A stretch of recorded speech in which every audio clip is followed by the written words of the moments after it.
ಇನ್ನೇನು ಬೇಸಿಗೆ ಹೋಗ್ತಾ ಇದೆ, ಮಳೆಗಾಲ ಬರ್ತಾ ಇದೆ. ಮಳೆಗಾಲ ಚಳಿಗಾಲ ಬಂತು ಅಂದ್ರೆ ಎಲ್ರಿಗೂ ಬಿಸಿ ಬಿಸಿ ಬೋಂಡ ಬಜ್ಜಿ ತಿನ್ಬೇಕು ಅಂತ ಆಸೆ ಆಗುತ್ತೆ ಜನಕ್ಕೆ. ಸ್ನೇಹಿತರೆ, ನಿಮ್ಗೆ ಗೊತ್ತಾ, ನಾನು ಬೆಳಗ್ಗೆ ಎದ್ದ ತಕ್ಷಣ ಫಸ್ಟ್ ಕೆಲಸ ಮಾಡೋದೇನು, ನ್ಯೂಸ್ ಪೇಪರ್ ಓದೋದು. ಆ ನ್ಯೂಸ್ ಪೇಪರ್ ನೆಕ್ಸ್ಟ್ ಡೇ ನಾನು ಓದಿದ ಪೇಪರು ಎಲ್ಲಿ ಹೋಗಿರುತ್ತೆ, ಯಾರೋ ಬರ್ತಾನೆ ಒಬ್ಬ ತೂಕ ಹಾಕ್ತಾನೆ ತಗೊಂಡು ಹೋಗ್ತಾನೆ. ಆ ನ್ಯೂಸ್ ಪೇಪರ್ ಅಲ್ಲಿ ಬೋಂಡ ಬಜ್ಜಿ ಎಲ್ಲ ಮಾಡ್ಕೊಡ್ತಾರೆ. ಬರೀ ಎಣ್ಣೆ ಮಾತ್ರ ಕೆಟ್ಟದಾಗಿರಲ್ಲ, ಆ ಎಣ್ಣೆ ಜೊತೆಗೆ ನ್ಯೂಸ್ ಪೇಪರ್ ಅಲ್ಲಿ ಪ್ರಿಂಟ್ ಅಲ್ಲಿ ಲೆಡ್ ಇರುತ್ತೆ. ನೀವು ಈ ಬೋಂಡಾ ಬಜ್ಜಿ ರಿಪೀಟೇಟಿವ್ ಆಗಿ ಪದೇ ಪದೇ ಆ ನ್ಯೂಸ್ ಪೇಪರ್ ಕೊಡೋ ಬೋಂಡಾ ಬಜ್ಜಿ ತಿಂದಾಗ ಏನಾಗುತ್ತೆ, ನಿಮಗೆ ಲೆಡ್ ಎಲ್ಲ ಒಳಗೋಗುತ್ತೆ.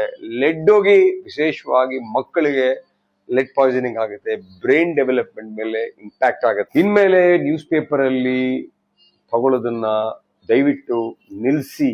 ನೀವು ಅಷ್ಟೇ ರೋಡ್ ಸೈಡ್ ಅಲ್ಲಿ ವ್ಯಾಪಾರ ಮಾಡೋರು, ನಿಮ್ಗೂ ಜೀವನ ಮಾಡಬೇಕು.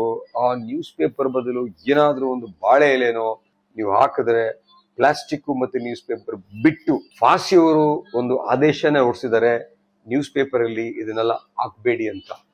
ಆಯ್ತಾ? ಸೊ ಇಂತಿ ನಿಮ್ಮ ಡಾಕ್ಟರ್ ಪರಮೇಶ್ವರ, CM, ಪೈಲ್ ಸ್ಪೆಷಲಿಸ್ಟ್ ಮತ್ತು ಗಟ್ ಸ್ಪೆಷಲಿಸ್ಟ್.